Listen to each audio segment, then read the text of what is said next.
Nous le savons tous désormais, le monde s'emploie depuis quelques mois à maîtriser la pandémie dite de la Covid-19.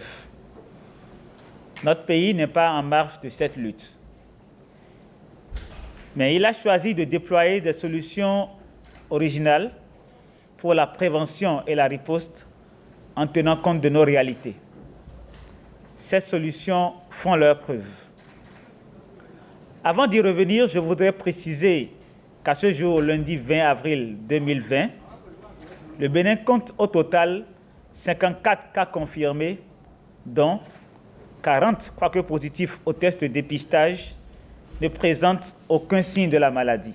Pour en revenir à la stratégie du Bénin, notre gouvernement a très tôt fait l'option d'aborder la situation avec responsabilité et pragmatisme. C'est ainsi que nous avons rapidement prospecté les fournisseurs et passé nos premières commandes de matériel de médicaments.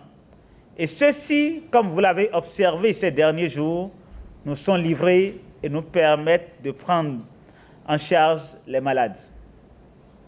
Par ailleurs, au plan strictement interne, nous avons, entre autres mesures, établi un cordon sanitaire pour isoler les communes les plus exposées à la pandémie en raison de la localisation des cas dénombrés, rendu obligatoire le port de masques en tout lieu public à l'intérieur du dit cordon sanitaire et recommandé fortement son utilisation en dehors, décidé pour compter de ce jour de mettre à la disposition des pharmacies la chloroquine à prix subventionné en vue de favoriser son aspect sécurisé à la population.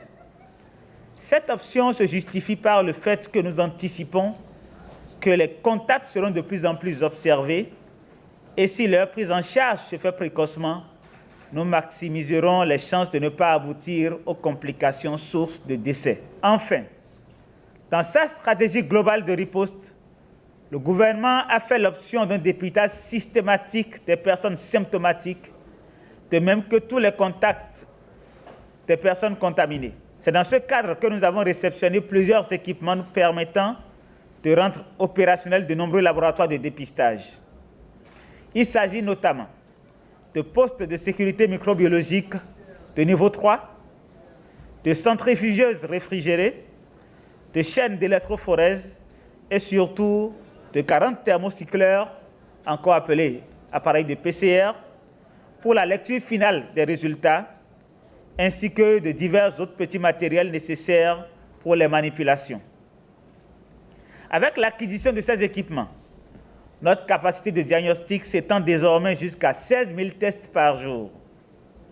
C'est la combinaison de toutes ces mesures qui nous permet de faire face à la pandémie et d'espérer, si chacun de nous apporte sa contribution, de la maîtriser de façon à pouvoir continuer à exister le temps qu'elle s'éteigne. Il est donc nécessaire que chacun de nous, chaque citoyen où qu'il se trouve, respecte les dites mesures et les fasse respecter autour de lui.